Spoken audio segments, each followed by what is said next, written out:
Hello, knockouts. Tanya TKO here, and welcome, welcome, welcome, welcome in.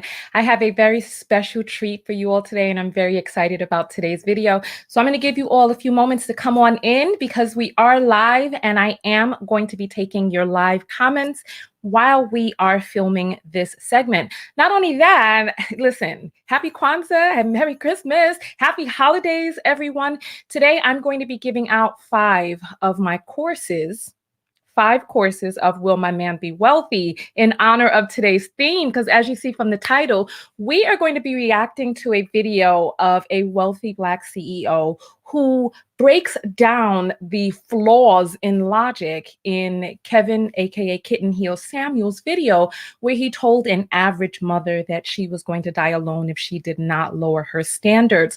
Now, this has been going on for some weeks now, and I've been wanting to record this video because when I saw this, this video was like it was like a baptism.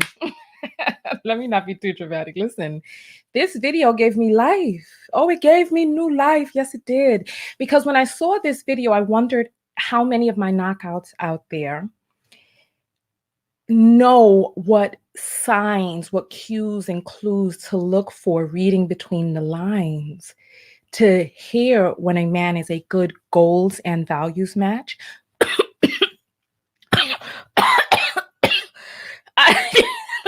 This is so embarrassing. Okay, let me do that part again. This is this is the live channel. This video will be edited and put up on my other YouTube channels. So any mistakes and faux pas that you see will be edited out. Listen, you get to see the real, the bloopers behind the scenes. And you get a chance to be a part of the show. So let's rewind that and do that part again. And you get to, sorry, you know what? We'll come right back to that. Let me look at some of these comments. Hey, everybody, welcome in, welcome in, welcome in. Yes, happy holidays, everyone. And welcome to all of my knockouts and all of the pinkies out there who are on the channel, as well as the pink pill who is in the comments. So thank you for coming over and supporting women, ladies out there. Please make sure that you support your sisters and allow support to come your way as well. You know, sometimes we swat away help, and sometimes we swat away the support of others for wanting to do all of it by ourselves. And, you know, so there's a difference between being an entrepreneur and being self-employed. And you know what? I will give the first Will My Man Be Wealthy course to the person in the comments who can decipher what is the difference between being an entrepreneur and being self-employed. And so admins who are here, I would love it if you looked through the comments and found the first person and wrote down their name for me so that I could put their thing up on the screen. All right, so let's get back into the intro rather. All right. Sorry, give me just one more second. Welcome in, everybody. Welcome in. This is a holiday treat for you all, and I'm feeling so generous today and so loving. I'm so happy that you all are here and that we've spent this year together, growing, laughing, living, loving. All right. Okay. All right. And ways to tell whether or not he is able to make wealth, hold on to wealth, and recreate that wealth if he what's going on with me today? I'm stumbling over everything. Let's do that again. I'm going to do the whole part, okay? Again. All right. I'm going to tell you today the key cues and clues to listen to find out if this man is a good goals and values match for you so that you can, no, that's not what I want to say. Oh. I'm going to give you the cues and clues to look for, to tell, and what questions to listen for, and answers to hear between the lines, to know whether or not a man is a good goals and values match for you, as well as how to find out if a man is truly wealthy, able to create wealth, and able to maintain the wealth and recreate the wealth if he's ever lost it. I'm also going to show you the things that you need to listen for between the lines. On this channel, you know, we do the arbitals, RBTLS. S, reading between the lines so that you can tell whether or not the man that you're speaking to is even a good person, let alone a good match. Is he a good man? Is he a good person? Or a good match? And you all know that this is so important to me that I decided to create a game. And the game is coming out 2021. This is the decoder. I have a list of questions. It seems like a game. They're on cards, list of questions where you will ask to your partner. And then on the back of the card, I give you the psychological cues and cues to look for. So you use the decoder. So it seems like a game, but you know what you're doing. You just put the decoder on the back of the card and you see what you really need to be listening to in their answers. And so I'm going to show you how I screen people for my matchmaking service to determine whether or not this person is relationship ready, etc. And this is a perfect example, and I can't wait for you all to hear this. So listen, this video we're responding to is a video that the pink pill that this video that we're reacting to today is one that Crystalline from the Pink Pill did the interview of last week. And so what I want you to do is I want you to make sure that you support her original video. I have her link inside of the description. We're going to be jumping around through the video. I took some notes at the key points that I want you all to hear, but it's important. Like I said, support your sisters, go over to her channel, watch her content, interact with her, watch this entire video in its entirety. And then you know what? Come back over and let me know what you think about what it is that we discussed here. Me, I am Tanya TKO. I'm a self-love specialist from TanyaTKO.com. I am a certified clinical hypnotherapist. I am a certified life coach with a specialty in relationship coaching. I've been deemed by Fox and NBC as a relationship expert, and I am here to help you learn how to love one another, but most importantly, what? That's right, love yourself. I help you learn how to figure out from the viral content that we post how that applies to your own life for dating and relationships. So without further ado, let's jump into the comments. Let's jump into the comments, and then we're going to run over to, so I'm going to be looking, what I'm going to do is I'm going to come back afterwards. And so admins, help me with that first prize. So I got 4 more to give away today. All right. And I'll write to you. So make sure that you look through the comments if you don't have your notifications on to know when I respond to you to let you know that you've won the prize. Okay. So welcome in everybody. Welcome, welcome, welcome. I'm going to queue up.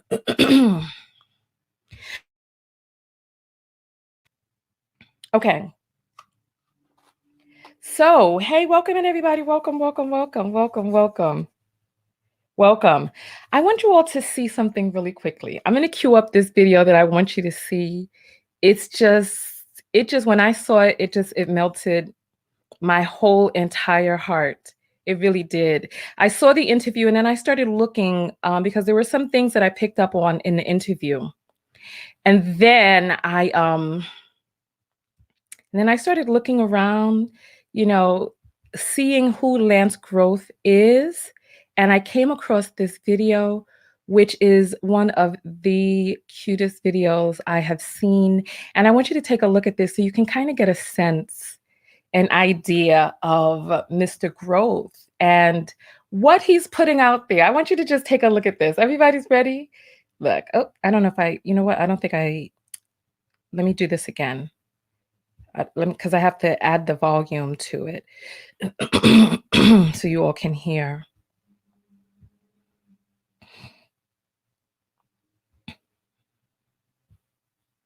All right. Okay. All right. So here we go. Here we go. Are you all ready? I just want you to just take a look at this and just how heartwarming it is. Here we go. And I'm going to turn down the volume on this as soon as I get it to play. Here we go. I just want you all to take a look at this. Okay, so take a look. So look, and then he has the little doggy. Take a look, take a look. He has the little doggy, then he gets out of the car. Look, and then look at the little doggy. As the dog, and then he does the wide shot coming into the building, right? And then the dog is running, and then the little doggy's following him up the stairs. Then Mister's ready to get down to business, puts on the glasses, and then logo comes up. I'm telling you, isn't that, when I saw that, I was just like, you know what? This guy has an amazing sense of humor. This guy, I just loved it when I saw it. What did you all think about that? I just wanted to give you an idea of who it is that we are reviewing today. He has a successful business, and you'll find out more about his business in the full video that you watch on Pinky's channel.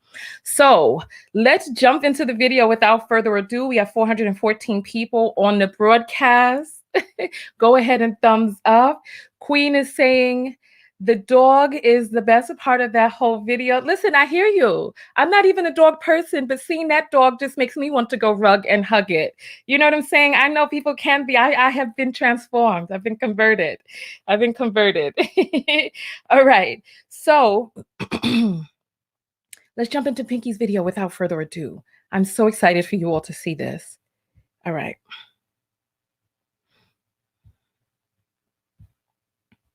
All right, here we go. All right. So this is Pink Pill's video right here. And this is Mr. Growth in the talks with her. So let me get my notes out so that we can go by the minutes of where we're going to jump in at, because there's some key points that I really need you to hear. So let's start. Here we go. All right, we're going to jump to 5:11. Here we go. All right. I'm St. Lucia, and I was born in an island of St. Lucia, it's a Caribbean island, about 160,000 inhabitants. It's only 25 miles long. My mom left the country when she was 25. I was 7, and she came to America. She worked on strawberry farms, selling toiletries to Mexicans who worked on the strawberry farms because there wasn't local stores.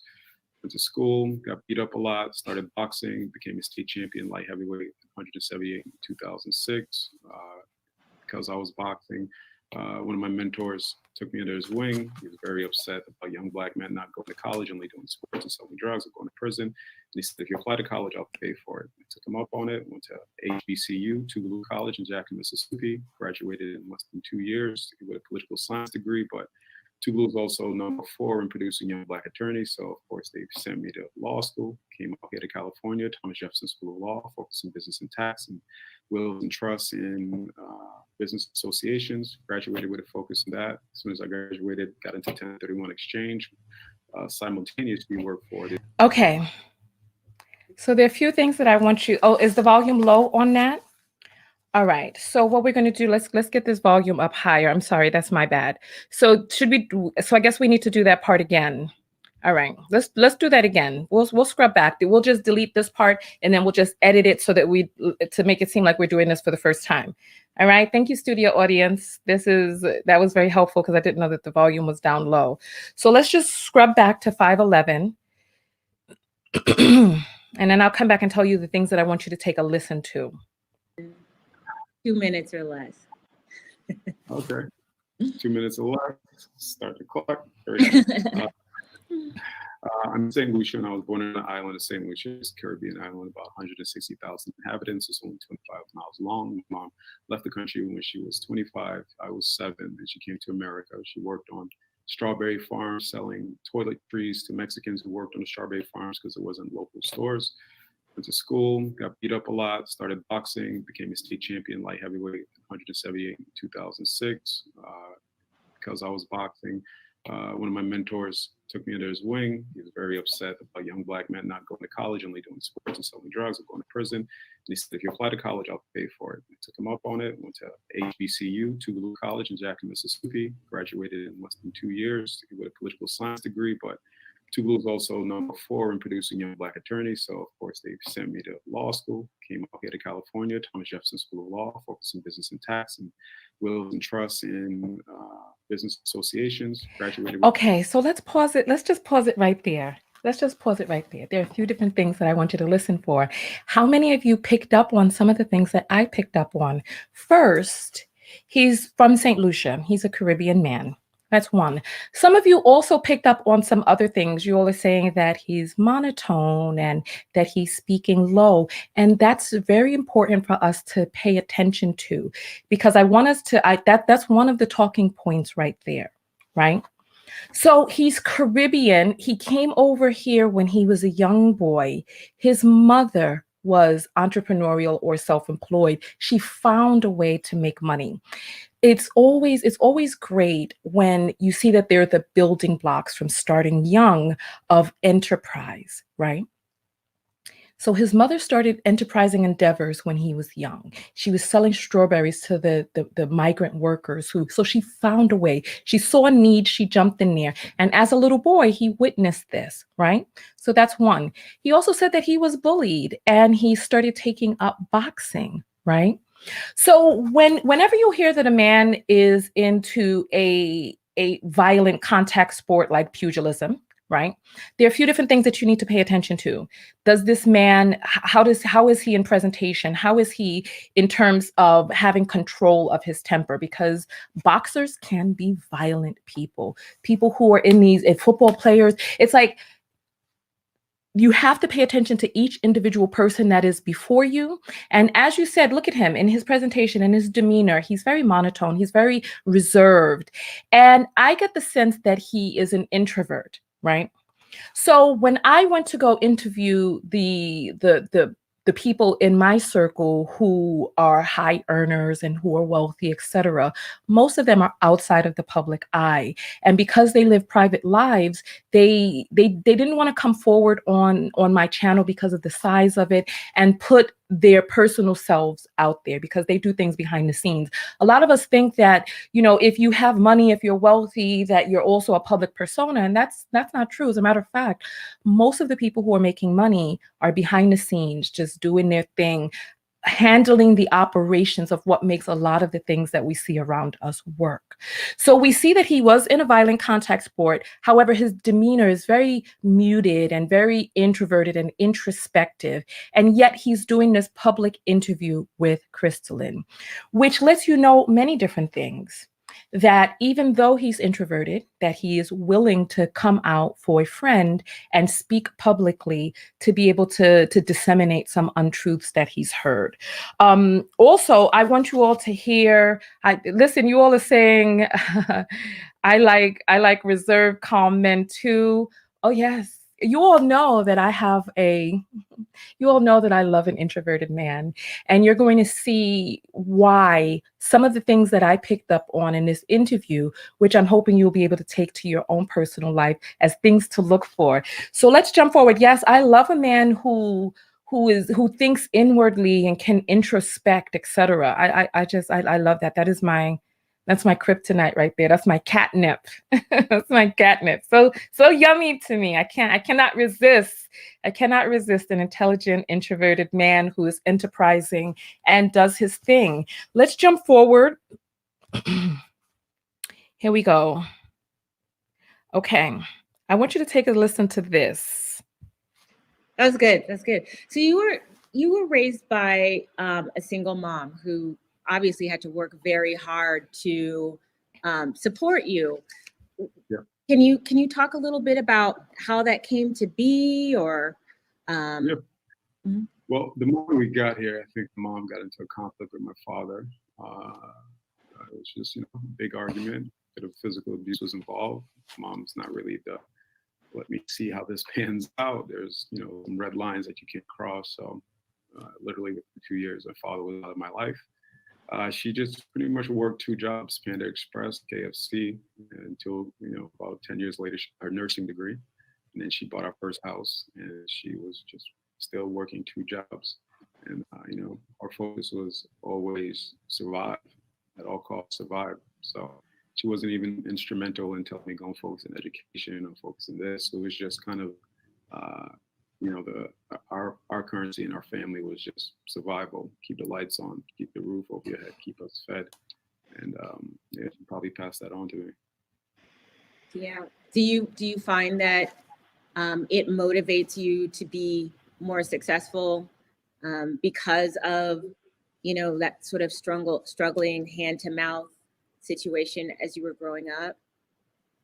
Yeah, it's weird. I think it translated into boxing for me. Boxing is probably the biggest part about my life, and coming into a foreign country from an island with an accent, getting beat up by you know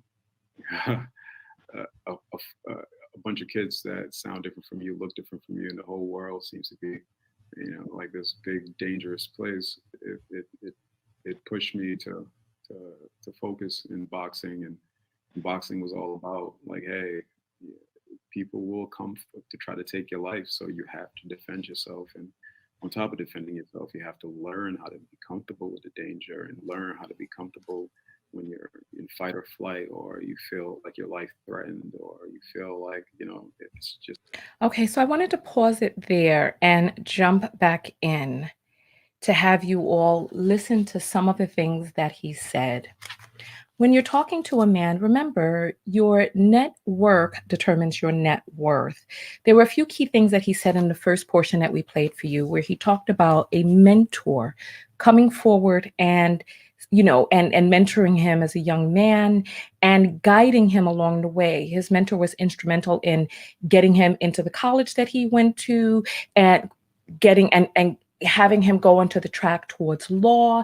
And so these are some of the things that I want you to pay attention to. There were some people who were talking about his preference, and we're going to get to that part of the video as well, or his ethnic preference for dating. And I want you to stay tuned for that part because I have a point of view that I feel that you need to hear, right? So one of the things that you heard is he was raised by a single mom. And for those of you who can't hear him, when he begins to speak, turn up the volume because I have mine pumped all the way up. So yes, he is a little muted. He is a little reserved, and that seems to be his personality type. So just turn up the volume and listen to what it is that he's saying. But it's okay because I'll break it down afterwards anyway. So he was raised by a single mother whose father became abusive. His father became abusive with her, and she put the father out. So as a boy, one of the things that he saw was that his mother valued her body, her personal space, even though she came to this country with him and she didn't know Adam from Eve and she had children with her, she did what she needed to do to keep her children safe, to keep her safe, to not settle for less. So when the man became violent with her, she left. She took her children and she made sure that they were safe. It's important that you listen to the way a man talks about his mother and the journey that he went through to becoming who it is that he is today. And when a man sees his mother demonstrating self-worth, self-respect, boundaries, etc., it has an impact on him. And we'll hear a little bit more about some of the things that he does for his mother, how he relates to his sister, which are all important things that we need to pay attention to. So let's jump back in. This part I think is really important for us to hear. Here we go. You are speaking so freely about this. And I know you're a busy man. You're not on YouTube seeing the stuff that I see a lot, but there's a huge narrative and the demonization of Oh, I'm sorry, single you can't see it. and how deficit they are, and how they're not producing quality products and things like that. And it can be very dehumanizing for these mothers who were the designated caretakers. Like, they are the ones that have stayed to do the hard work. And I don't think that that is celebrated enough. It's there has been, I'm an advocate for, intact families. I don't, that's not something that I'm dismissing. I think that that's the most functional way in society, to have a nuclear family where the mother and father are in the home. But the demonization of single moms, I mean, have you seen that? And what is your feeling about it? I feel it's only really happening because of the time we're living in. It's there used to be a period where public information was only consumed at specific times, with 7 p.m. to 7 p.m. news, 10 o'clock on the 2 p.m. news, or 8 a.m. or the 8 a.m. news when it comes to, public conversations. But But now you have social media where you have literally any human being can post something and put it in the public forum for people to consume. And now there's a lot of consumption of that information. What tends to happen is negativity spreads faster than positive things. You know, even the news cycle knows whenever they see their ratings down, they just highlight a couple negative stories. O.J. Simpson's one of the best test subjects of that they literally turned a criminal into a damn near reality TV show that was the consumption of TV. You won't see guys like me out in the public eye. You know, Did you hear that? Listen. We're focused on actually listen. Hear it again. Hear it.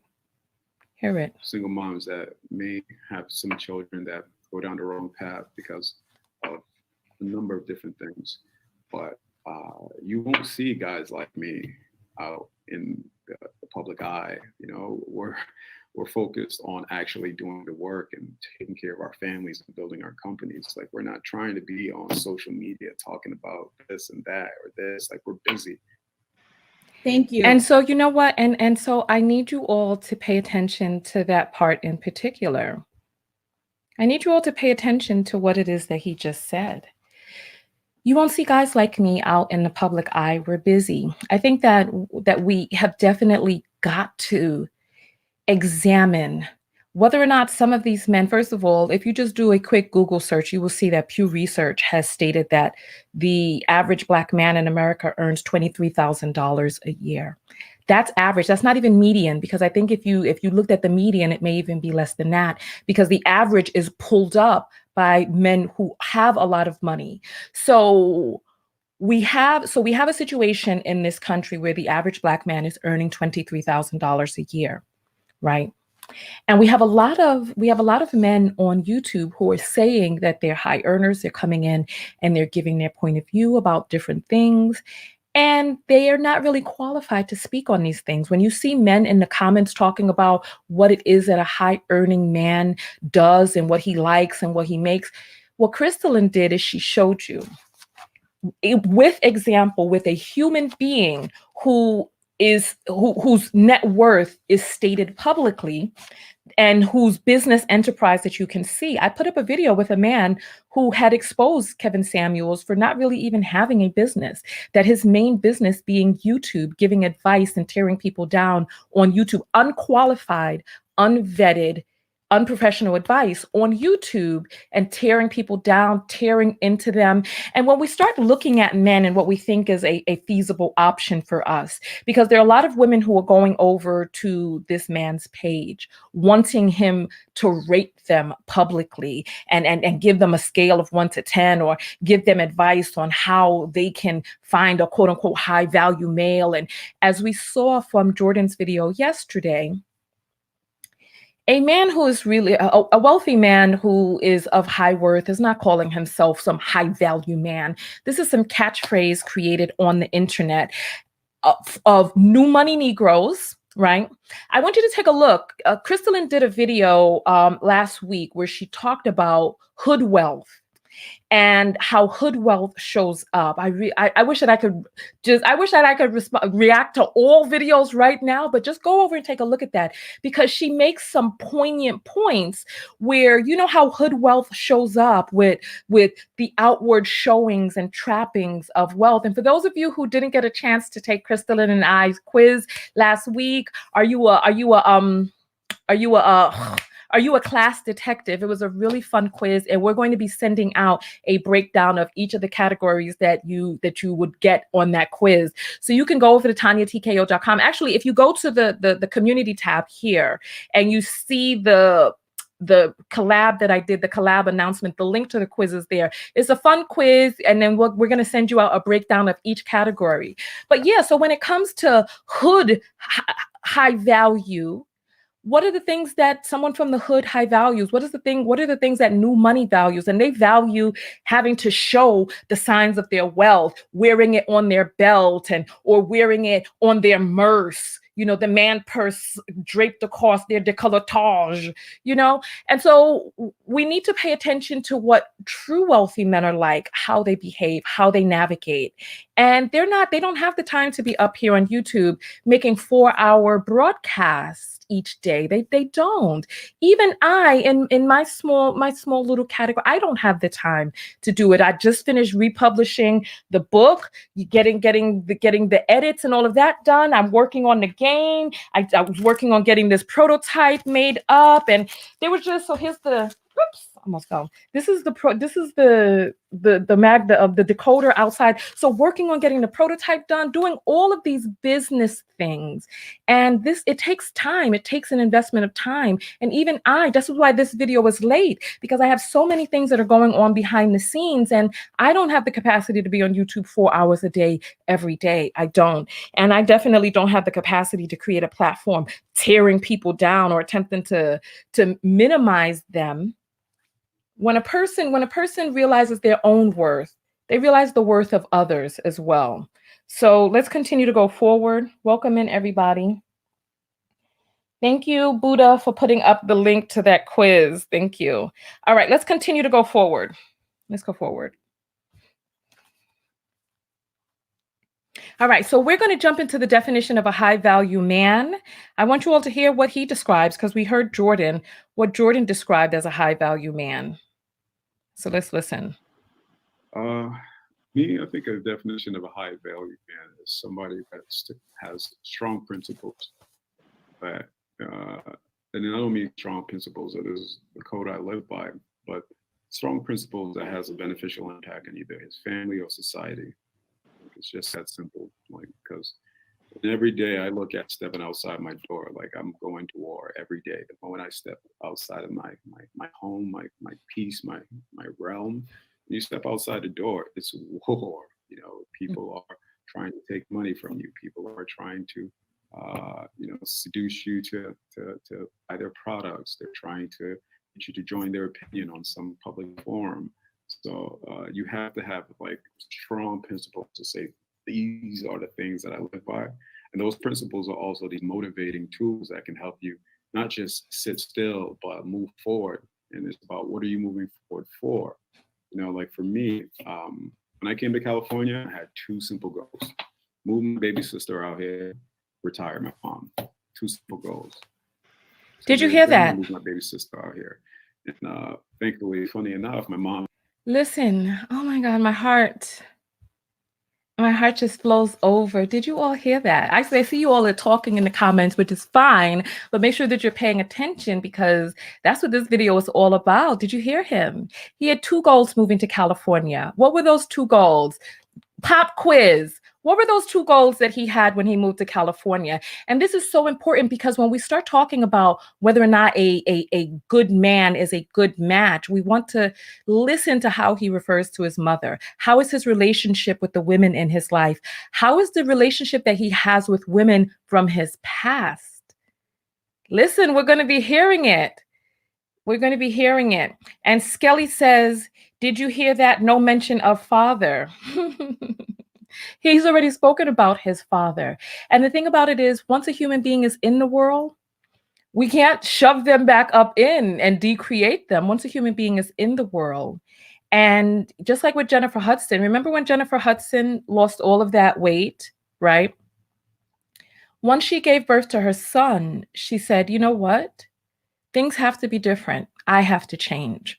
So there's some people who live a different life, have different standards, but when they see this innocent little cherub depending on them and looking up to them for direction, things change, and they realize that they have to do things differently than they did before.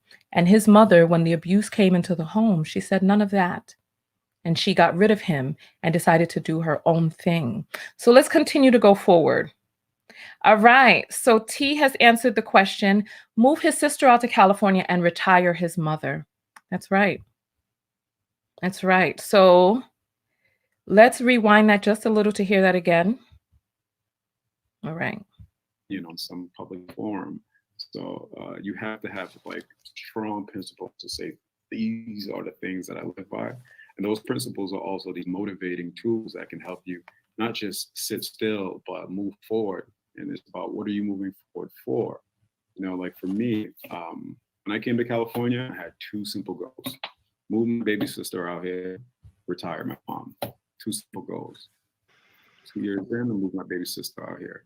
And thankfully, funny enough, my mom was a nurse. I retired her last year, right before COVID. Wonderful. You know, 43% of all deaths happen in nursing homes, and she worked in a nursing home. So those were my principles, because I learned a long time ago that they call it, you know, there's certain people, especially in the Black community, you always got to find that one in a generation. You know, before me, my father was never educated. My mom just got a GED. My brother's never educated. My grandfather's never educated. Like in back of me, there's poverty, servitude, and, you know, degradation. But after me, it's going to be, my kids are going to have financial literacy. They're going to have a roof over their head consistently. They're going to understand capital investments. They're going to have options, and they're not going to be moving off the fuel of we have to just survive. They're going to try to thrive and create and build and do amazing things. So those were my principles, and they help push me forward, but they also help protect me against making dumb decisions. You know, I can't do this. I can't get into this opportunity if it's going to impact my family negatively. I can't jump into this poor situation if it's going to have a negative impact on my family or what I'm trying to do. So the principles are like a shield to protect you from that war I talk about when you step outside the door. Mm-hmm. But it's also like this fuel push you to do these things, to make a change, so that, you know, the next generation or your community or the people around you can have a better life. All right. So you see that, right? This is precisely what we're talking about, right? He retired his mother. He worked on moving his sister out there. He made decision and makes decisions with a greater goal in mind, so that he knows, I can't take these unnecessary risks, because these are the things that this is the prize that my eyes are on. And so I want you all to pay attention and listen to some of the things that we're hearing. And I just listen. When we start talking about what a quote unquote high value man is a high value man the type of man that tries to tear people down because of how it is that they look, that calls women out of their names, who's been twice divorced, and who there's rumors that their children don't speak to them? What is your definition of a high value male, and who is it that you would like to be around? You know what I mean? Okay. Let's go forward. We have a troll in the comments. Admin, what's going on? I just put this person in timeout. So let's see if they hang around. We'll end up blocking them. There's too much distraction with foolishness. You know what I mean? It's like sometimes you just gotta cut it. You got to cut it. All right. So we're going to jump into what he's looking for, right? Let's jump into what he's looking for in a long-term partner? Well, I think partner is the magic word. You know, when I think of partner, I think of a person that has shared ideals. Those ideals are, you know, a constant work on oneself. I'm really big on the individual, as far as, you know, group identity. Oh, I'm a Democrat. Fuck does that mean? Mm-hmm. I think I like to focus on the individual. Like, people are complex. So when you do focus on the individual yourself, you realize that you always have to keep working to become better. You know, I want somebody that's, hey, I recognize that I don't know everything, and I recognize I may be flawed, but and that's okay, because I'm constantly working on those things, constantly working to become kinder, constantly working to be more focused, constantly working to become more inclusive, more empathetic, more understanding, more patient, more loving, more generous, you know. So I need someone who's on that same path of growth, working forward to change.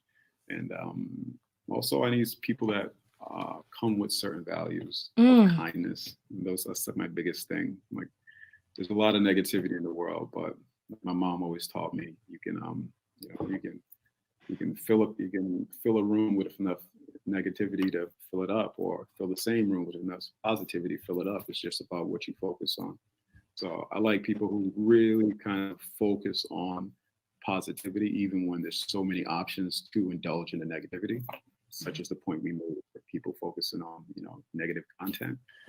And I just like people to kind of really be that, hey, I recognize the deficiencies I have, but just I'm on a mission to change and grow and develop. Okay, so you know what? So I there's a few things that I need you all to pay attention to in here, right? When he talked about the type of person that he's looking for, he said that he was looking for someone who was kind, someone who has ingrained values already. He talked about how people are complex. When you hear a man say, "Oh, men are simple," right?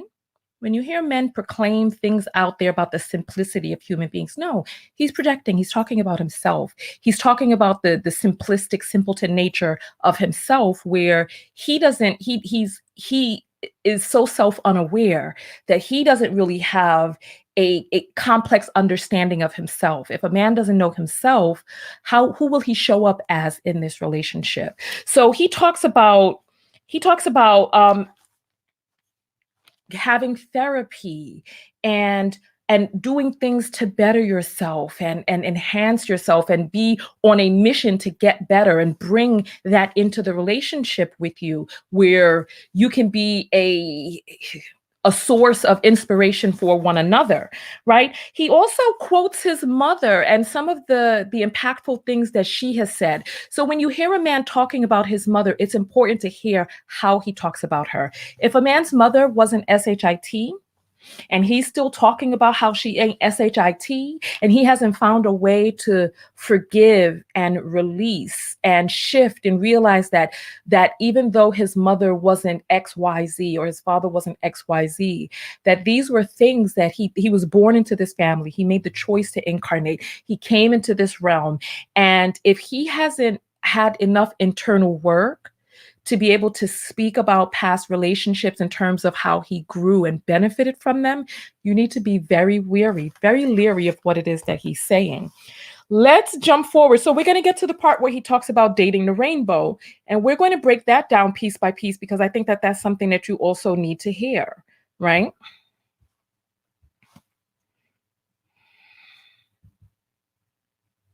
Okay. Date primarily Black women, or do you kind of date the rainbow, or like what are your preferences in terms of dating? I've noticed that I'm really a bit of I don't want to call it a slave to my environment, but I was in Hartford, Connecticut. Everybody around me was Black and Puerto Rican. My first girl was Puerto Rican. My second girl was Black. When I came to California, everybody around me was white.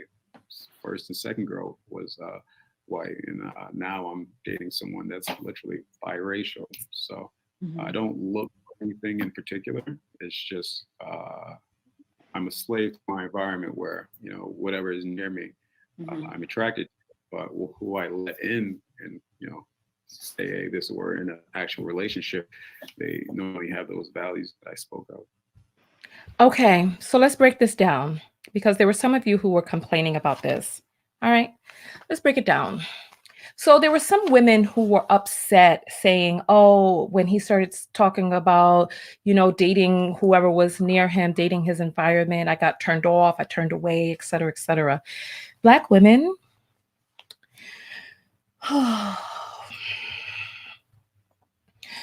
let me put down my notes for a second, and let's dive into this real quick, because I'm a Black woman, right? And I prefer the phenotype of Black men. I want my children to be Negroid, right?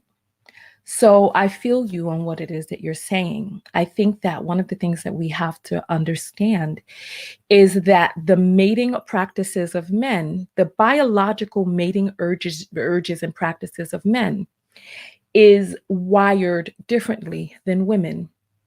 Women are more interested in maintaining the genotype, the phenotype, etc. A man's biological interest is going to be spread the seed far and wide. The ways that men rate beauty and all of this other stuff is very different than the way that women rate what is an acceptable mate.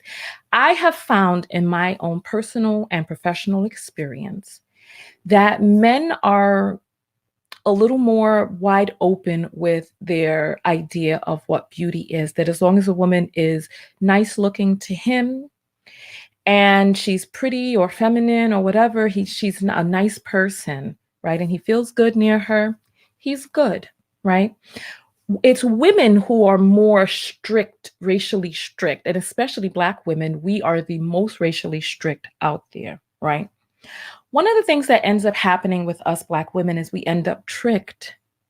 We end up tricked because we listen to the pandering of men who talk SHIT in front of us and do a different thing behind the scenes. And when we start talking about orbitals and reading between the lines, if you meet a man who is like, F no, I can't stand no jungle cave B, and I can't, no, you touch me with your pink pea. When you start hearing stuff like that, your ears need to perk up and your ears need to wonder how much of what it is that this person is saying is pandering, because there are a lot of people out there who will say a lot of different things. And the things that they're saying are things that they feel that you want to hear. And when a person is too adamant against a certain thing, you need to start wondering, why so serious? Why so animated? What's going on? I remember I once went out on a date with a guy who was like, look, there's a gay man over there looking at me. Look, right? Oh, they're staring at me in here. I gotta get out of here. He was acting like a fool. I can't stand gay. But behind closed doors, right? Listen. I don't want to be vulgar in this broadcast, but I had to confront him, right? And behind closed doors, he had certain proclivities which were questionable. I'll just say that. He had certain proclivities which were questionable. And all of this like not being comfortable with who it is that you are. And if you see a man who's like, hell no cave, jungle, you just be on alert. I think it's balanced for a person to say, yeah, you know what?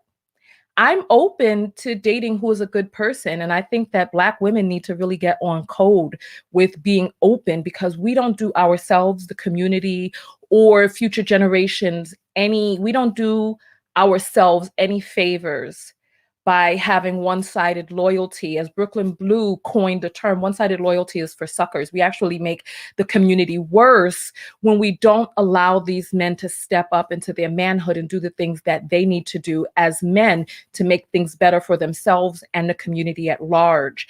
I'm watching the Bachelorette season right now, where they have the Black Bachelorette on there, Rachel.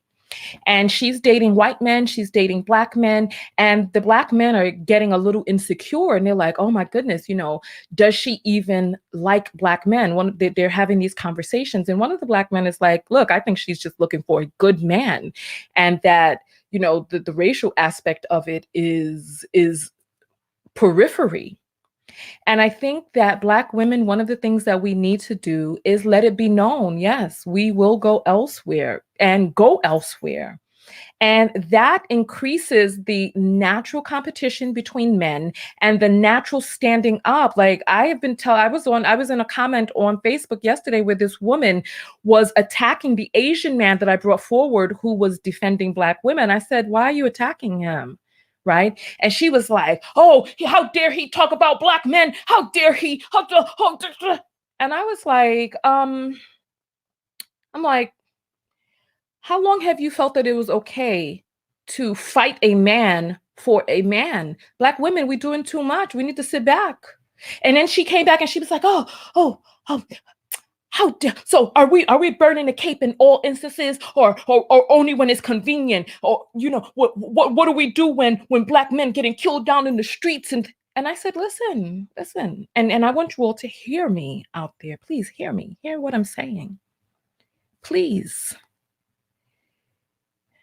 allow men to figure it out. Why are we continuing to birth children into unsafe situations where the men who are fertilizing these children are not able to care for them? Why? For what? To keep it in the culture? How do we help the culture by giving birth to children who cannot be safe in this country, whose fathers cannot protect them? What are Black men going to do? That is the question that we need to ask. What are you going to do? I mean, how much longer do we lay down on the ground talking about we can't breathe? You know, it's like the Black Panther movement arose out of a need to police the police. But now all of a sudden, we're putting ourselves and our little daughters on the front line, and we got pictures of them with the fist in the air and their little afros and pigtails. And now people are making drawings of little Black girls with their hands on their hips, saving big growth. Come on. Come on. You know, we talk about femininity. The feminine is rested. Rest, Black woman, and ask the Black man, what are you going to do? Because Black men need to figure this out. They need to figure out, are they going to become police officers? Are they going to become judges? Are they going to get into the legal field? Are they even going to sign up for damn jury duty? Are they?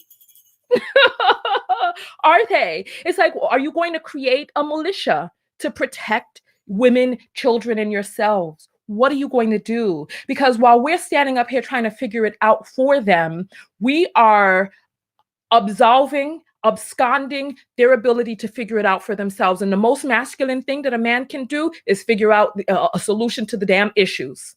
If there's an issue, ask him, I believe in you. What are you going to do? And you do what you need to do for yourself in the interim.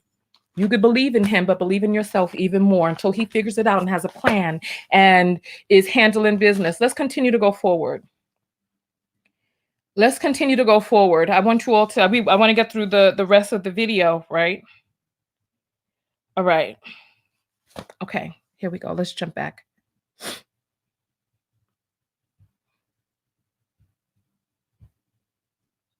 So you know that part of what I do is coaching Black women to expand their dating options.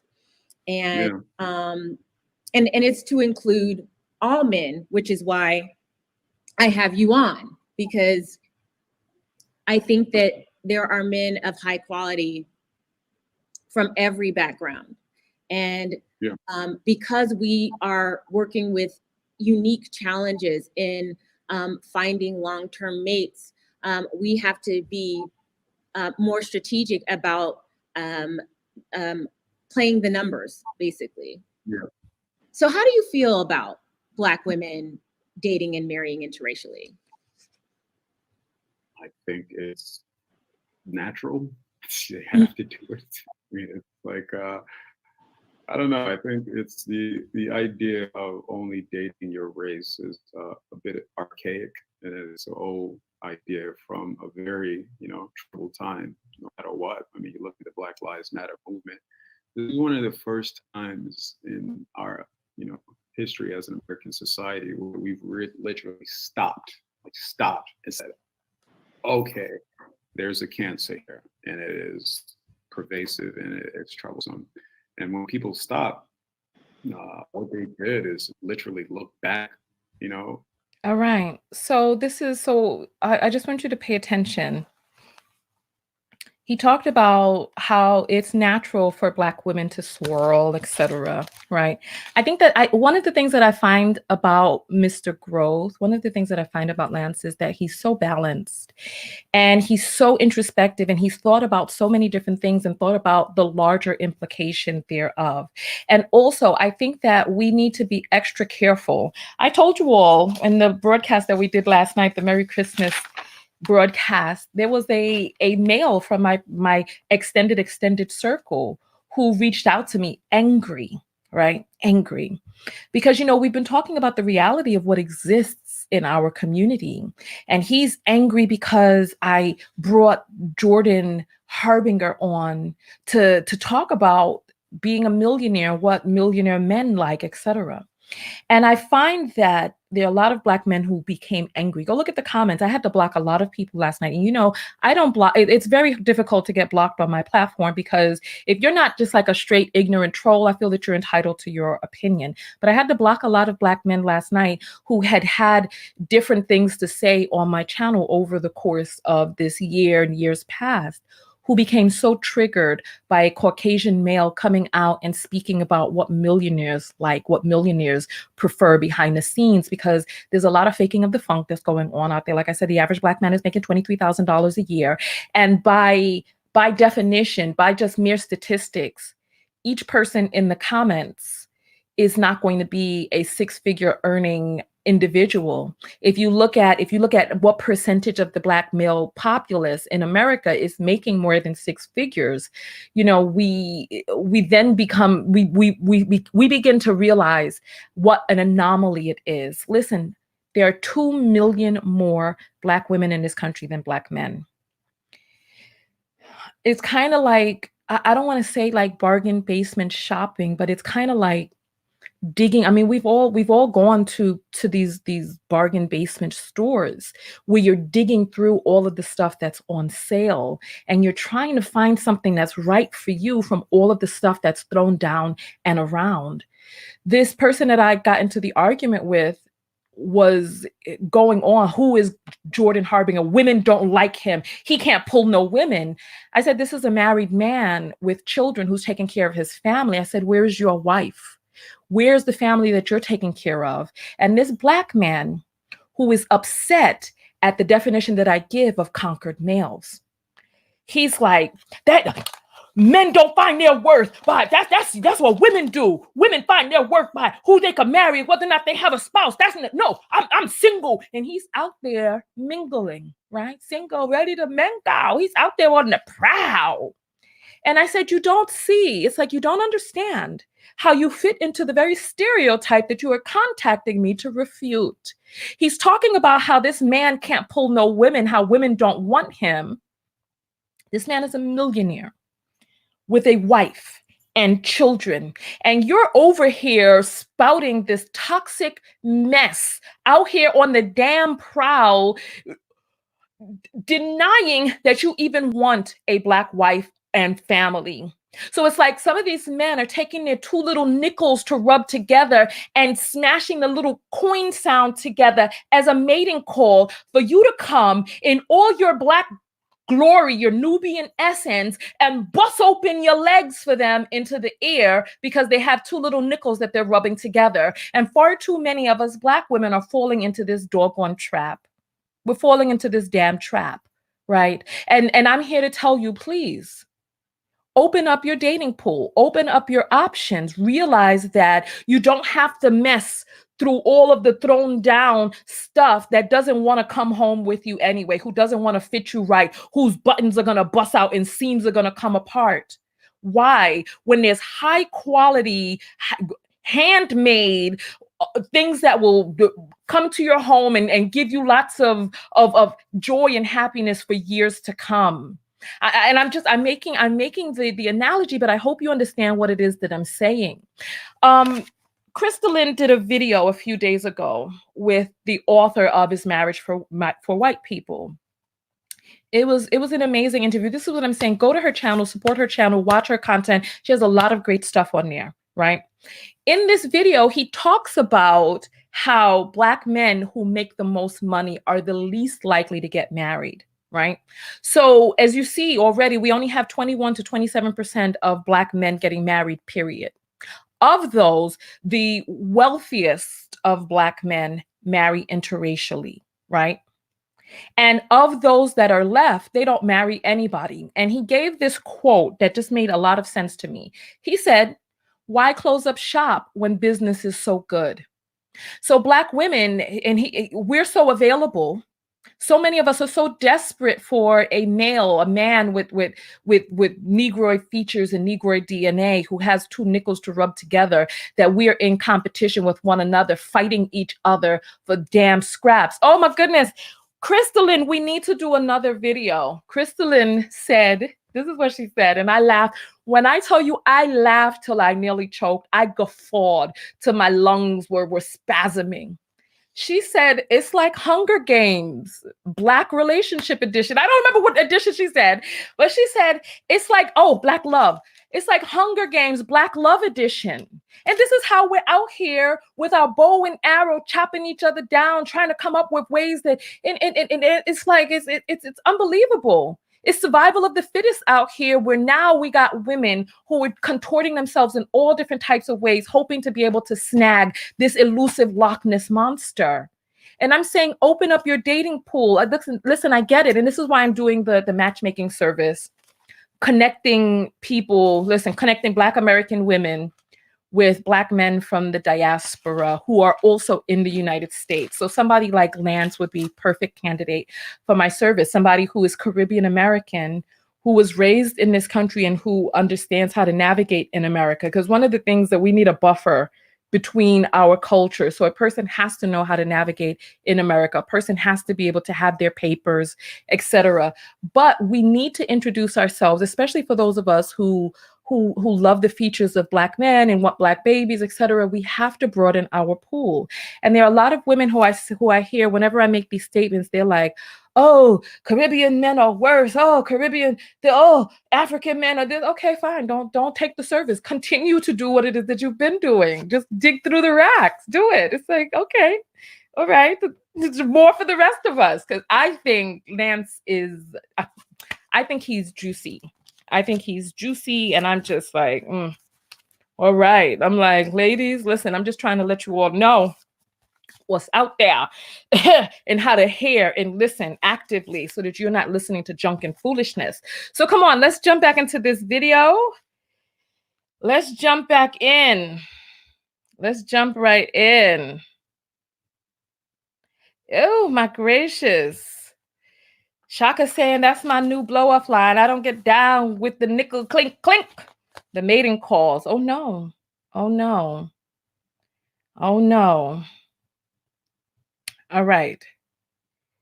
So Miss P is saying he is juicy. He would make a wonderful husband. Listen, I'm trying to let you all know what to look for beneath the cute suit. And look, you don't see him dressed up in a suit trying to, with cufflinks on, trying to purport that he is. No, he just is. He just is. So come on, let's go forward.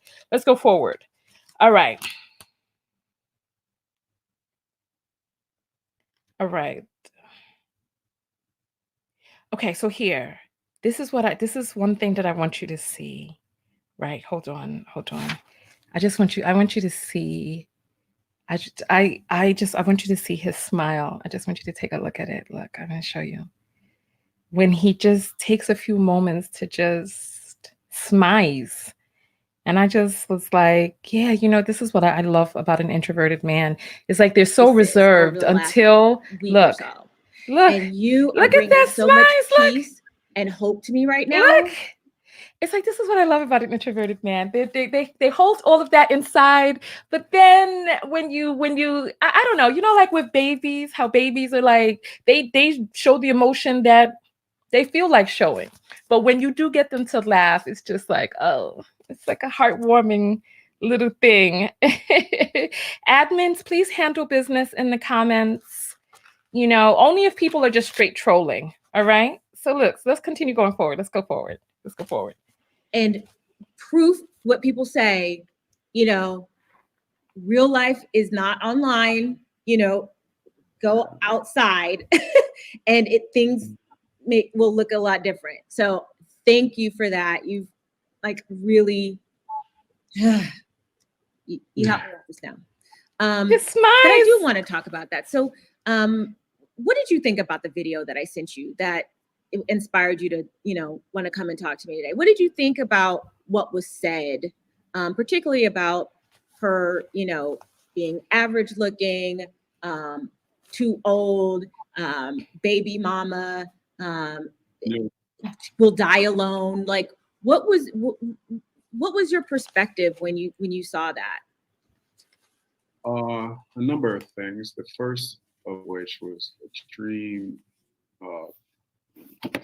passion for the lady You know, it was sad to see that she sat on that call and took that from that. Like she took that, she sat there, and you know, there's this thing, especially in my business, we do a lot of educating, and we know this. When you're speaking from a position of authority, you have to understand people are accepting what you say as fact, as a rule, as law. So you have to be, like they say, to whom much is given, much is expected. So it's a big responsibility when you reach a level of either success or you hold yourself out to be an authority. Because watching her, just listening, you know, if that was my sister, I would be the guy rushing in, like, turn off that damn laptop.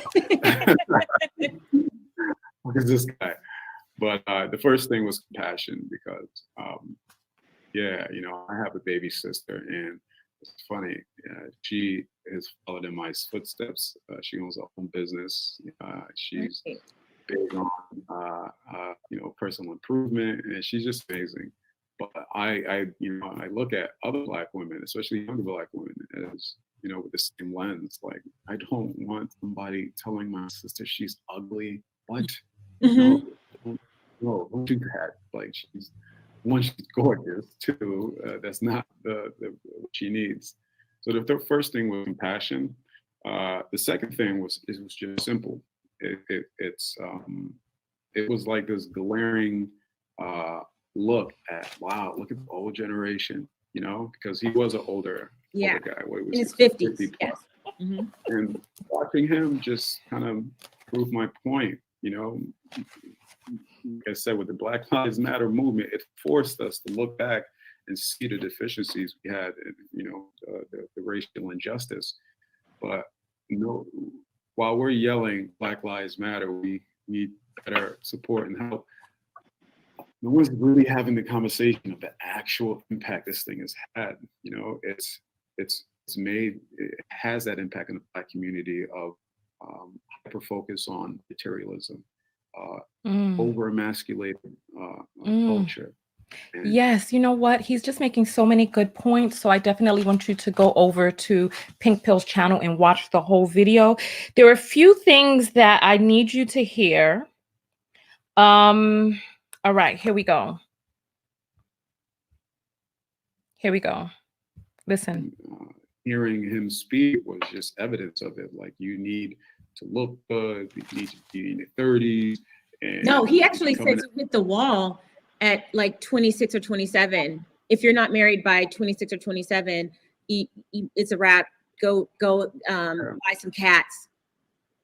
Yeah, so to me, those were just evidence of kind of like watching an old culture who's been fed basic surface level values.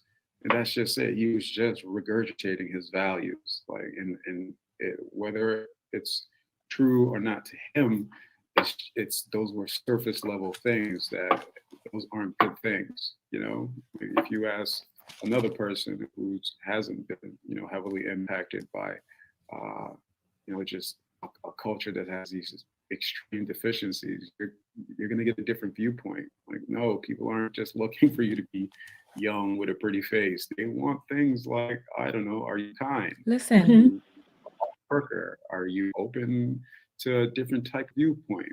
Do you like to focus on mental health? Do you meditate? Mental health. Listen. To different cultures and receptive to different types of information. So when I hear a guy like that, it's just, oh, wow, okay, here's a simpleton surface level views that, you know, it's probably been fed his whole life. And my only response to it is that's an old, archaic way of doing things, and that isn't reality. Lance, so we talked about the demonization of single moms. We talked about you being raised by a single mom. It's just that this is just so, it's so good. This is just so good and so juicy, right? It's so good and so juicy. And so I want you all to hear. He talks about how he wouldn't want someone talking to his sister that way. I talk to a lot of people because I interview a lot of different people, a lot of different men behind the scenes. And not every man feels protective of his sister. Not every man feels protective of his mother. But when you're talking to a man and you hear these types of things, these are the key that you want to listen to. Does this man protect? Does he provide? How does he feel about the women who he loves the most in his life? How does he feel about mental health? So when I'm interviewing people for my matchmaking service, we talk about relationship readiness. And one of the things that makes a person relationship ready is having done internal work. So he said some really key things. He talks about kindness and who the person is on the inside. And it's oh, ladies, just this right here. This is the example. This is a prime example right here. Right. So let's go forward. There are a few different things. He talks about the archaic way of doing things. And Pink Pill actually breaks this down in terms of hood wealth mentality, right? So let's listen to him talk about how he feels about dating a single mother. And then there's something key that I want you all to listen to. And I'm going to give out another course to Will My Man Be Wealthy to the person who is able to guess the arbitral that I heard when he starts talking about the single mother he dated in the past. So I want you all to be on the lookout. So we're gonna play that right now. Feel about dating and even marrying a single mom for yourself. And the reason why I ask that is because online, the definition of high value man is anybody who makes six figures or more. Like that's that's the really superficial definition. I know you make well over that. So the narrative is that high value men such as yourself are not checking for single mothers. So to what degree is that true or false for you? Me specifically, I think it's a little more complex than that because like I may be in a different financial situation than a lot of people where I come from, but me specifically, my first real girlfriend had 2 kids, and Oh, wow. yeah, she was about 12 years older than me. Oh, wow. And we dated. Yeah, she dated for 4 years, and she was probably instrumental into pushing me to go to law school. And yeah, dating her with kids, it probably made me grow up a little faster. And even now, those kids are in college, and it's funny. One of them in college to study law. Wow. And, back on him, and he still calls me to this day. Like, hey man, so I'm thinking about focusing on this. I'm thinking about doing this. So I can't say I wouldn't. I've done it, and I basically have two kids out there that ain't my own. Secondly, like right now. Okay, so let's do it. I'm giving away a free copy of my course, Will My Man Be Wealthy? The arbitral that I heard in there, I want you all to name it, right? That denotes whether or not you're with a good man, a good person, a good human being, whether or not this man is high worth and somebody that you can bank on, that you would want to be with, right? Okay, so I'm seeing some answers. Let's see. He's a leader, that he's not going to turn down a single mother. Sounds like he would be open to it. Let's see. Still haven't found the answer. I can be with whoever wants to be with me, whether he has kids or not. That's not answering the question. Okay. All right. Pink Pill is holding it down in the comments, fighting. All right. So let's see. Okay, so Miss says he was active in their lives. That says a lot. I'm still looking for the answer. Ah, Nikki, you're the winner. You are the winner, Nikki. Oh, wait, I'm sorry. Nikki, someone answered before you. Someone answered before you. So Nikki, you know what? I'll give away one to you since I've already announced you as the winner. But Charisse has said he stayed in touch with her children and considered them as his own. That's the arbitral I wanted you to look for. The children still contact him to this day.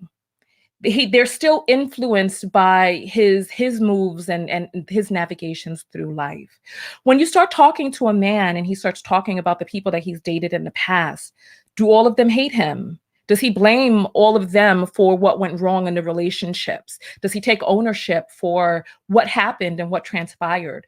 Do any of those people still contact him or hit him up? You know, or is he dead to them? And I think that those are red flags. When you meet a person who none of their exes want to even reach out to wish a happy, merry nothing. Listen, now I'm not saying that they need to be having no tete-a-tetes, you know, having brunch and holding champagne flutes around and hooking arms. That's not what I'm saying at all. But what I am saying is, do they hate him? Do they want nothing to do with him? Are they out of his life completely? These are things that we have to ask ourselves. So those two ladies, go ahead and hit me up afterwards and write to me on my website, tanyatko.com. and click on contact and write to me, and I will just tell me what your name is and what you answered, and I'll make sure that you get your, so Charisse and Nikki, I'll make sure that you get your copy of Will My Man Be Wealthy. So let's continue to go forward. There are just so many good parts in here because I like, come on. Now I'm 37. I think, and I mean this specific as it relates to me. When you come from a point of not having anything, and then you set these goals, and then you start to hit these goals. The truth is, what people don't realize is guys like us is on the road to hitting these goals, you are blinded. You cannot see anything else other than what you want. Like I wanted this office, I wanted this desk, I wanted my name on the door, I wanted my company to be respected, I wanted it to be self-sustaining, and I couldn't even understand, close relationships until probably COVID, where if stop and reflect, and literally in COVID, I was sitting in my house like, man, I've literally been running full speed since I got here in California, and I remember from the time I was young to about 32, I was like, I don't want any kids at all.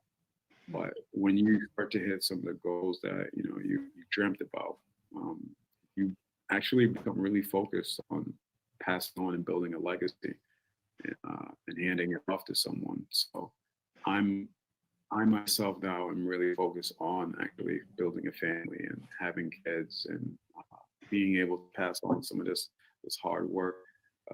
So we're going to pause it. We're going to pause it right there. I'm going to give away another course. So there was a question that I asked earlier when I asked somebody to name the 2 things that he said were his goals when he came out to California. Hit me up. You're also a winner. I forgot to announce that earlier. So we've given away 1, 2, 3, 4. This will be number 5, right? What did you hear? Oh my God, what did you do? Oh my goodness. What juicy tidbit did you hear him just say? What rose above? I want to test, we're testing your arbitral skills.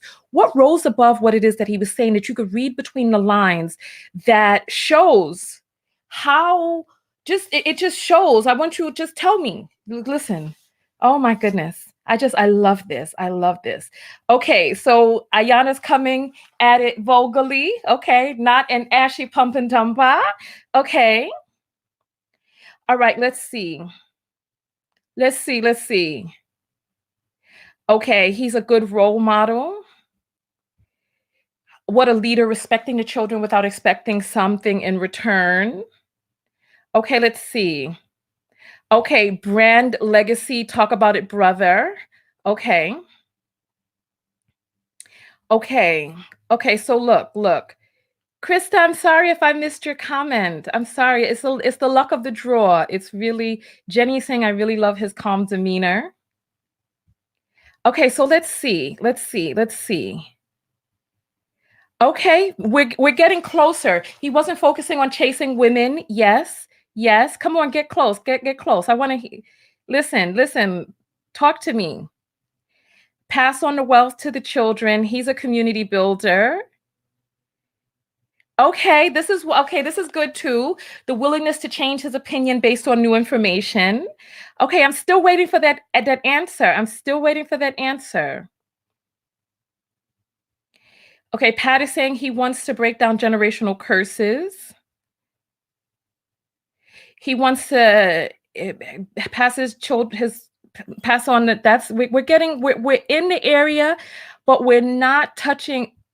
Helen, you're the first person I see. Helen, you're the winner. Contact me on my website and just let me know the question that you answered. This is it. This is it. We're talking about a man who was in control of his seed. Before he, so there are a few different things to listen to in that part. One, he was super focused before he got where it is that he wanted to be. He was in the building stage. And in my course, Will My Man Be Wealthy? We dive into that. So yes, when he was in the building stage, he didn't even feel that he wanted children. He continued to build and build to see his stuff come into fruition, right? Then he was in control of his seed. He wasn't out there squirting his seed around willy-nilly. He wasn't just giving his seed to anyone. He controlled his own fertility and held off on having children and having all these oops babies and being like, oh, I didn't know. He was hyper. This is part of the reason that I love me an introverted man. I do an introverted businessman. That's my weakness. I do. They work on what it is. They put their heads down. They work on what it is that they need to work on. They do what it is that they need to do. They build, they grow. And when they see they plant. And when they see those flowers begin to bloom and their dreams coming into fruition, he says, now, let me cognizantly pass on my seed, pass on my DNA, pass on my legacy. So I think that we need to hold men to higher standards because far too often we are allowing men to consider themselves these high value maids talking about single mothers when they have a slew of single mothers peppered across many states. And some of the people out there who have made single mothers don't even know they made the single mother because they were so willy-nilly with their community peen. Or two, don't even claim them. Or three, are lying to you about it. There are many people out there who just are not in control of their seed. And I can tell you from navigating through certain circles, yes, that is the sign of a responsible man. I know this statement is going to make a lot of people upset. That is the sign of a responsible man. Right there. Control of your fertility. So thank you to the people who answered. Make sure that you write to me. Yes, come to my website. If you've won one of the prizes, come to my website and click on contact and just send me a message, right? All right. So now we're going to talk about whether or not he will date a woman who's a single mother. Let's listen. I personally, I'm about having my own family right now. And that's specific to me. So I can't give you like this definitive answer. No, okay. Okay. So some of you were arguing in the comments about that statement. Yes, he said, I am about having my own family right now. So if we're going to do the orbitals and read between the lines, he wants to produce his own children and create his own family right now. But listen to what it is that he says next. This is the important part. And this is why when we listen to a conversation, we have to listen to the whole conversation, not just sound bites, because he then follows it back up. So here, let's listen. And I appreciate your honesty. I'll rewind that for you. I'll rewind that. That is a reality. I'll rewind that for you. And handing it off to someone. So I myself now am really focused on actually building a family and having kids and being able to pass on some of this hard work. So I personally I'm about having my own family right now. And that's specific to me.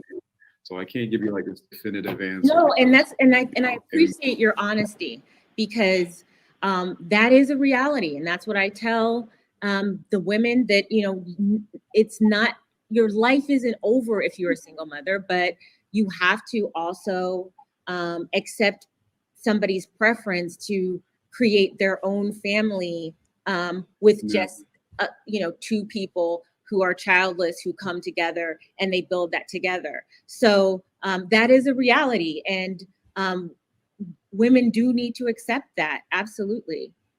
It may be hard to hear, but that is the reality. But it's this. I really mean I can't give you a definitive answer. Is because, like, listen. I yes, I'm focused on building my own family, but I can openly tell you, it's the same way where I can't tell you, yeah, I date this type of woman, I date this type of woman. It's based on my environment. If the woman who happens to have the qualities that I told you happens to be of this race or this race, then I'm going to pursue it. And it's the same thing with women with children. Man. If you find it's just really this simple. If you find an amazing woman, and let's just take out amazing woman. If you just find like an amazing friend you connect with, you are not going to sit there and say, because you have this, I can't. What are you talking about? And then me personally, I love kids. Like, I absolutely love kids. So if I build a relationship with a woman with a kid, and me and the kid are always sitting around playing video games, and that's my guy or that's my little girl, what am I going to do? Because of this kid? Nah. Like, that's just insane. So I really can't give you a definitive, like, no. I just know right now I'm like super focused on building my own family. And yeah, that's been on the forefront of my mind. All right. So listen, I'm going to give away another one. I'm going to give away another one because there was something that I also felt needs extra emphasis in that part that just rose above the rest of the things that he was saying. And I'm going to give away another course, Will My Man Be Wealthy? I'm going to give that to you with my compliments if you answer this question. What was one of the things that you heard that rose out above what it is that he said there, right? Where he was talking about, yes, oh my goodness, where he talked about the quality of him, the character of him as a man, as a human being. I want to hear these answers. Put these answers up. Okay, let's see. So Miss Keffer is saying he loves kids. Okay, let's see. All right, let's see. I notice when BW say they're attracted to WM, it's automatically worship. Why? Let's see. What is the answer? So he's responsible. He is wise. Might need to bring back arranged marriage. Kids are a sensitive topic. Right now, his focus is on trying to build his own. No, I want the answer. I know somebody knows it. I know somebody heard it. He's open-minded.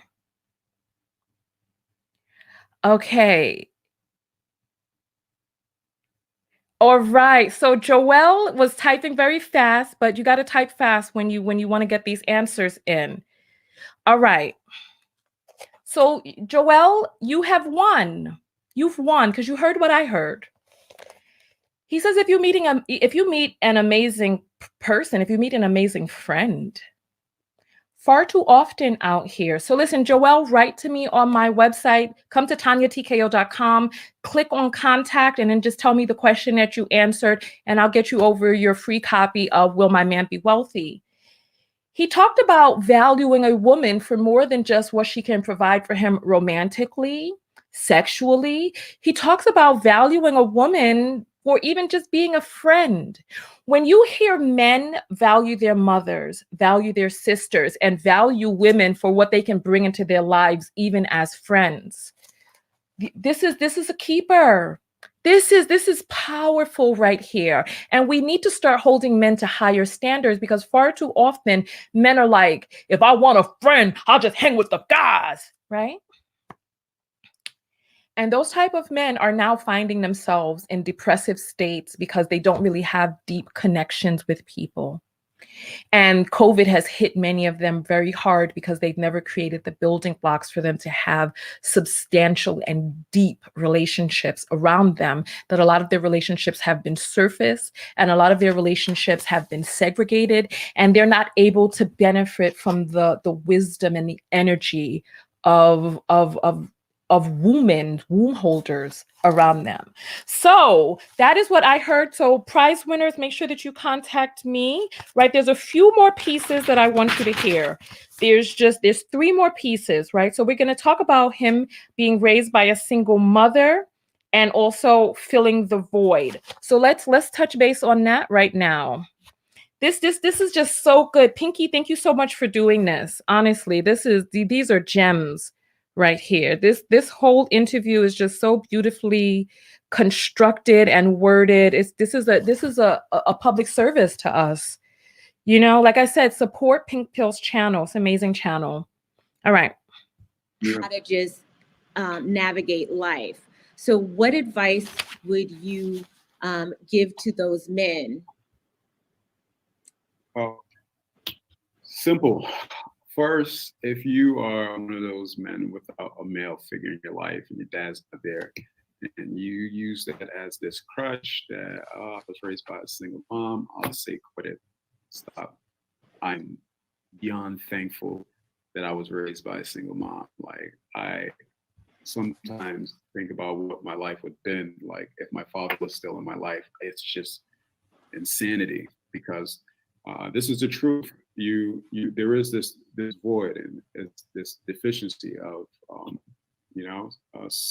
just this human being that you know they can relate to you on different levels that your mom can. Yes, that void's there, but fill that fucking void, because when I didn't have a father figure, truthfully, I sought out mentors. The guy who paid for me to go to college, CEO of a business, the first person who grabbed me by my arm, looked at me in my eye and said, "You do know you can think," was State Senator Gary LeBeau. He also happened to be a teacher at my school. The second person who pushed me to go to law school was a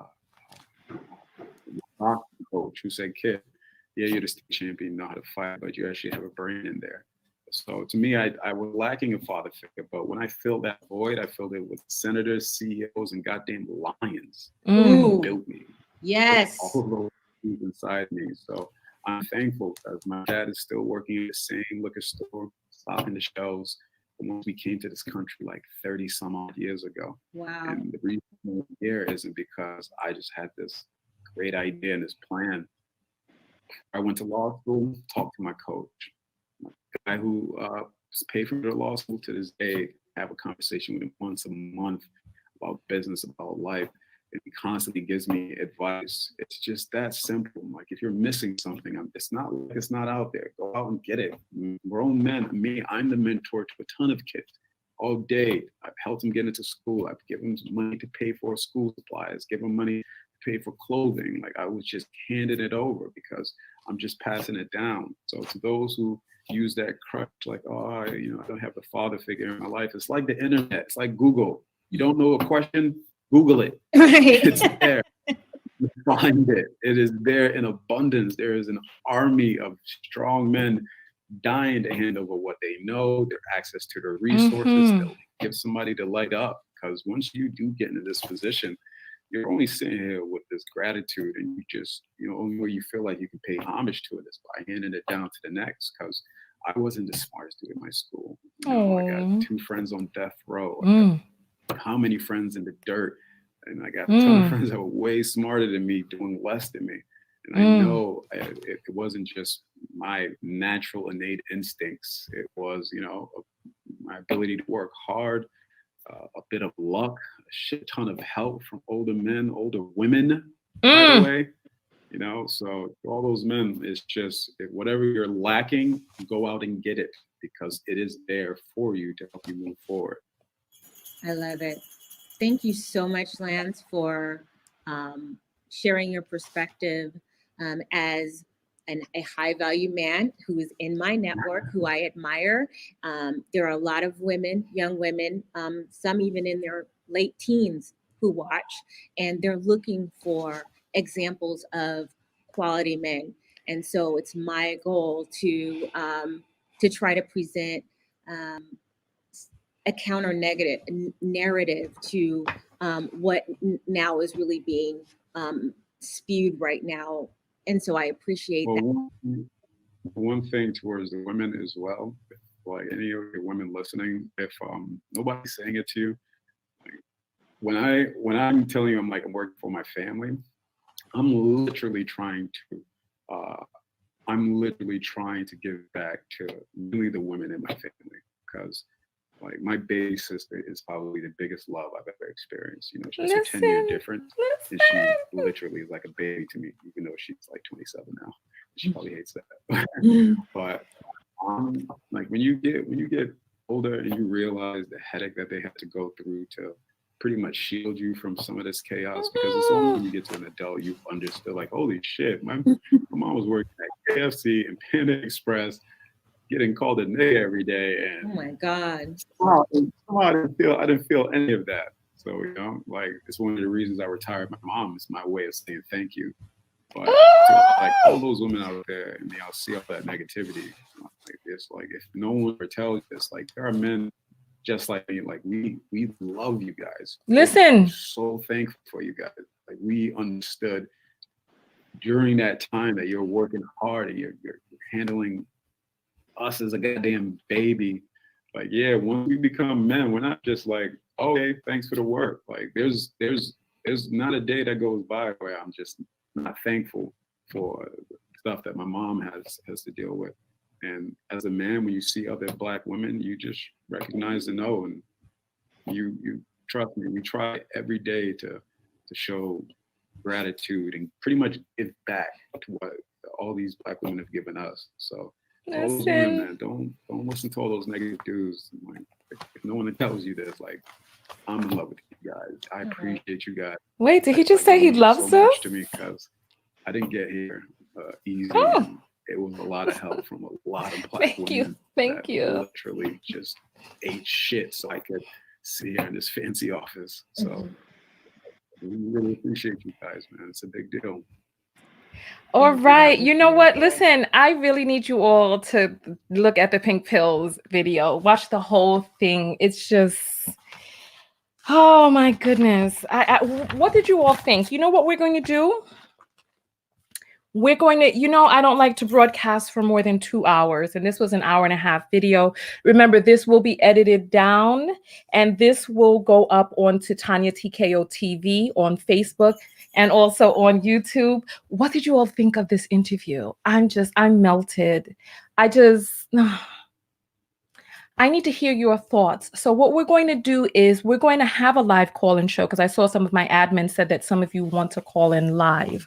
So what we're going to do is we're going to open up the phone lines, except what we're going to do is we're going to start a new video so that we can be able to have some more time to be able to broadcast. Because like I said, I don't like my videos to be longer than 2 hours. And so we only have half an hour more until this becomes a 2-hour video. So rather than just continuing on in here, we're going to stop this video here. I'm going to thank all of you for coming out. I gave away about 6 courses on this broadcast for Will My Man Be Wealthy?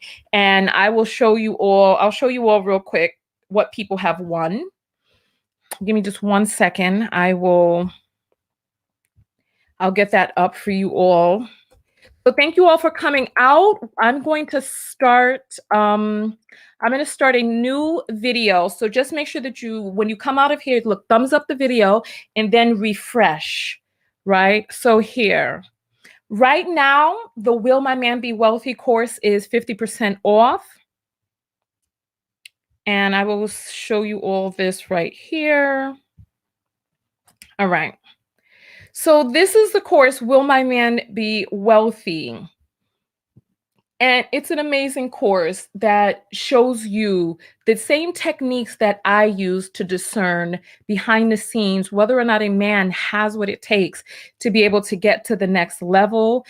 is so the description, read the description. If this sounds like you, if it resonates with you, if you're feeling this course, if it sounds like something that you want, it is 50% off right now at $29.99. So make sure that you jump in and get that and listen to it and write your review of it, of how it altered your perspective or enhanced your life.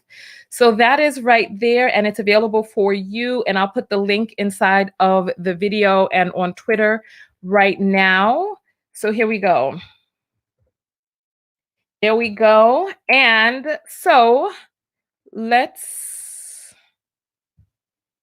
is it right there. Get that for yourself now. And all right.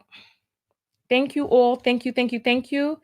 Let me, I just want to pin that comment.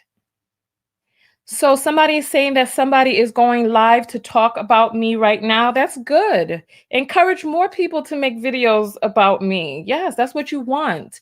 You want people to be able to create videos. You want people, just like I made this video for Pink Pill to get her video some more views. Let the people talk. Let them send the people over. This is wonderful. This is exactly what we want, dearies. This is exactly what we want. This is what we want. This is what we want, what we really, really want. All right. So listen, this video is pretty much over. I'm going to give my closing in just a moment. I just want to pin this. Oh, wow. Perfect. So I just want to pin this comment up. New York City. We remove your stubborn body fat. What in the world? Okay. Where's my comment? I want to pin my comment up. All right, so here we go. Pin message. Nope, I pinned the wrong message because they're going by so quickly. Oh, and then I touch it and the thing take me out. All right, let me put the thing in again because it's moving. The comments are moving so quickly because there are more than 1,000 of us on here. So make sure that you have the video thumbs up. There we go. The message is pinned up at the top. So if you want to go get the course now that it's 50% off, go and get that now. And I will see you all in the next video. So, so listen, when people come over and they're contentious, as long as they're not trolling, I mean, you can ignore them. You can even block them yourselves.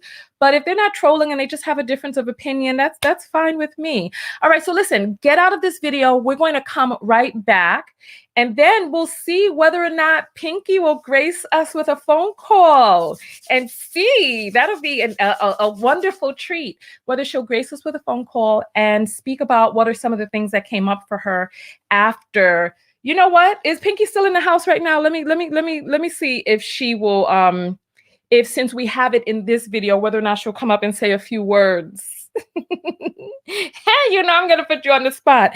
Whether or not she'll come up and say a few words about the Lance Groth interview and what things have been like after she did the interview and got it up. So let's see. Pinky. Pinky's up, everybody. Make sure you go over to our channel and support. And then let's see. Can anybody, I need you all, because there's so many comments. Let's see if Pinky will come forward. Let me see what she says. If she says yes, we'll stay on and get her words. If she says she can't, because you know it's the holiday season. Today is the first day of Kwanzaa, which is unity. I love you all too very much. Thank you. Thank you. All right. Let's see. Wise woman is saying no ring, no intimacy. Listen, that's interesting. Listen, you have to, nowadays, you really have to, oh, there's so many comments. I can't fish through all of them.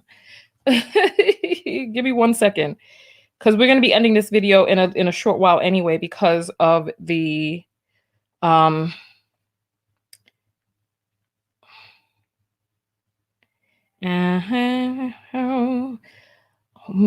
Christmas tree, oh, Christmas tree.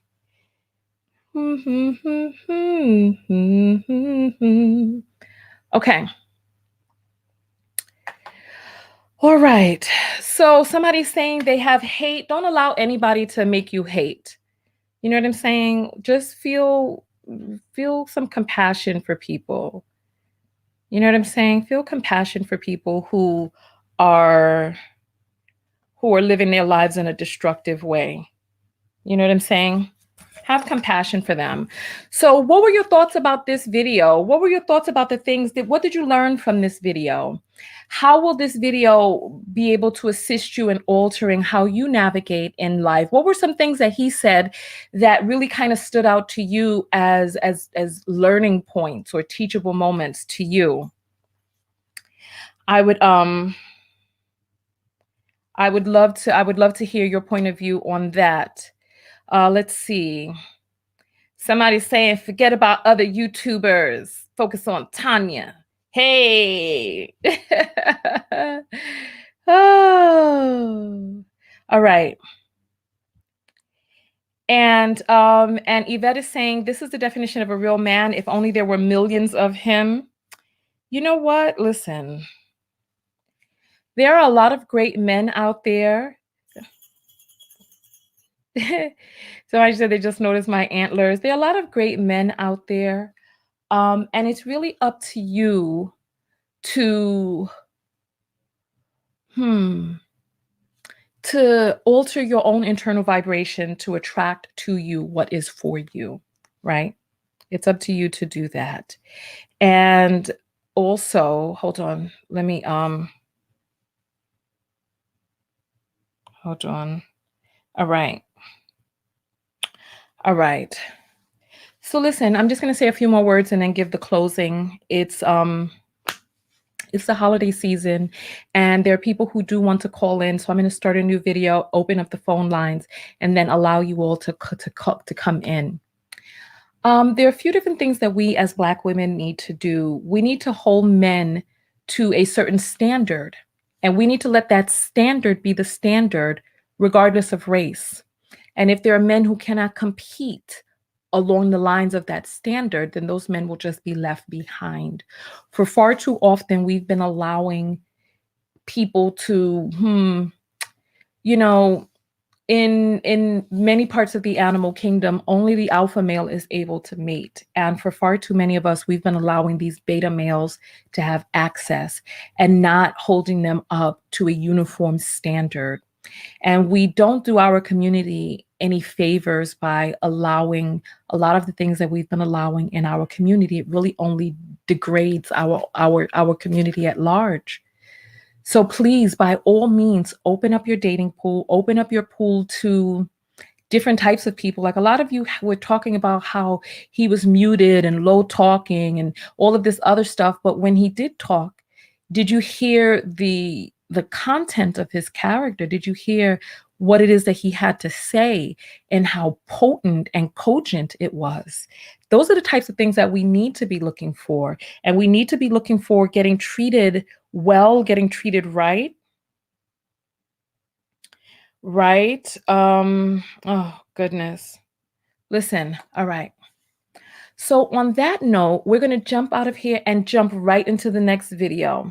And so we're going to be talking about, we're just going to be debriefing the phone call. That's debriefing this broadcast. That's what the whole thing is going to be about. So let me jump out of here. I'm Tanya TKO. I am your host. I'm your self-love specialist, your life coach with a specialty in relationship coaching. I'm a certified clinical hypnotherapist, and I am the author of the Book of Affirmations, Self-Love. And in this book, you get to rewrite your subconscious programming. It's a beautiful, beautiful book. All you have to do is rewrite the affirmations. It's already been created for you. Each page is a meditation in and of itself, and it helps you shift your subconscious programming, and it helps to rewire you and tune you into self-love. So this book is amazing. It'll be back on the shelf. It's sold out worldwide. We did amazing this year, helping so many people shift their lives, make more money, attract more love and abundance, etc. this year, even during a pandemic. So read some of those reviews on Amazon, add it to your wish list, and I'll let you know when I have a ship date. I'm going to start pre-selling them. I'm going to start pre-selling autographed copies because, when I have the books in hand, I'm able to do some autographed copies. So just make sure that you're on the mailing list. If you go to TanyaTKO.com and click on subscribe, you can join the mailing list, and I'll let you all know when the book, those of you who got the notification for this broadcast, you're on my mailing list, and I will let you all know when the book is available to be bought. Okay, so I appreciate you all coming out. Okay. And so CEO is saying, how does a peasant end up leaving a queen, a single mother? It just doesn't happen. So this is one of those conquered males who is coming forward with his own warped. And the thing is that this is why we have to just have compassion for these people, because they just don't know any better. It's like people become single mothers for many different types of reasons. And a woman's choice to bring forth a child into this world is not a decision that many women take lightly. And once you've gone down the route of fertilization and all this other stuff, listen, life happens and birth control is faulty. It's like men love sex but hate women who have sex. It's like men love sex but don't even like women, and they're constantly looking. So I bet you if we ask this person questions about how he feels about his mother, how he feels about the women in his life, whether or not his exes are still in communication with him, what do you think those answers would be? So this is why I'm telling you all, listen to the way that we broke down this video, because there are a lot of orbitals in this video. There's a lot of juicy parts that I want you all to take into your own lives, and make sure that you're on my mailing list so that you'll know when my game with the decoder comes out. I have a little fingerprint on here. So that when my game with the decoder comes out, so that you can be able to so that you will be able to look and see the types of questions that I ask and how to break down the answers that you're getting back. So this game will be able to help, because in the very beginning, everybody is so lovey-dovey. Everything is just going so smooth, but you have to cut through the clouds to be able to get the light to shine through. All right, so listen, we're going to end this broadcast and we're going to go right to the next one. Right? And so stay with me. We're ending this. Just refresh and come right back in. We're going to have the phone lines open so you can get ready to call in. And I see some of the messages from the winners. So just continue. If you want, just write to me and let me know. All right. And here we go. Here we go. Look. You're dusty when you disrespect someone who has not disrespected you. And see, so this is what I'm saying. It's like he's misspelling words. This is what I'm saying. We just need to have compassion. He's misspelling simple words like your with the contraction on it. It's like he's talking about who has control over whether or not a person chooses to feel disrespected. You see what I'm saying? So it's like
Are we still here? I don't know. Are we? Somebody, if you hear what I'm saying right now, put up the number 1 that we live, because I don't know what is going on. I don't know what's happening. We just got bumped out. So if you hear these words, I need you to put up the number 1, because we're getting ready to move over to the other broadcast. All right. All right. So listen, thank you all. I'm getting messages. Okay, so we are live. I don't know what happened. We were just bumped out, which is fine. We got bumped out, but we're back. It happened very quickly. I don't know what happened, but the broadcast is still here, so I'm grateful for that. I was just saying, just summing up, we have so many men who just won't take responsibility for themselves, and they want to blame women and all this other stuff, and we just have to have empathy for them, because they don't know any better. They haven't been educated. They haven't taken the time to educate themselves. They haven't taken the time to be mentored, and they just don't know better. They just don't know better. And you all want me to know that there's a person who's getting ready to go live and talk bad about me. It is a person's right to feel how it is that they choose to feel. And look, we're all doing the very best that we can, right? And not everybody is going to agree with Tanya. Not everybody is going to love and adore me like my knockouts do. You know what I'm saying? So it's like, don't worry about all of that. Let people do their thing and allow them the grace of feeling how it is that they choose to feel. That's fine. Everybody isn't going to like me, and that's fine. I would be concerned if everybody did, because there's some things that I feel very strongly about. I'm very strongly against abuse towards women, against abuse towards children. And not everybody feels the same way. And that's okay. That's okay. And I do these videos because I feel that there's a person who is very toxic, who has a large platform. And like Lance said, this person is being deemed an authority figure. When you sit up in front of an audience and you purport to be even if you don't purport that you're an expert, you are still deemed as one. And people listen. There's a great weight that comes along with being a content creator and a broadcaster. Don't worry about the people who don't like your girl. It's like do you not feel secure in the love that we share over here? You're not feeling secure that somebody else having a difference of opinion threatens you? Come on. Listen. Get ready for this live broadcast. I'm getting out of here. Go over to my website, TanyaTKO.com. I'm gonna start pre-selling the game as well, so that there are people who will be able to get in on the initial launch at the initial launch price before the price goes up according to supply and demand. Okay. So listen, I appreciate you all so much. I'll give you all a hug, because we had a rough broadcast today. Thank you. I love you all so very, very much. Go out there and love one another. But most importantly, what?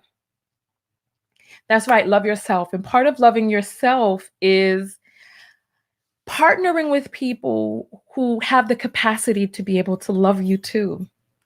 Loving yourself is partnering with people who love themselves. Because nothing from nothing leaves nothing out. You got to have something if you want to be with me all night. Love so serious.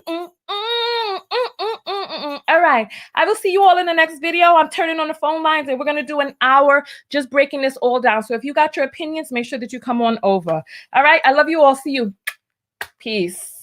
Love so serious. Oh, fly girl like me needs secure.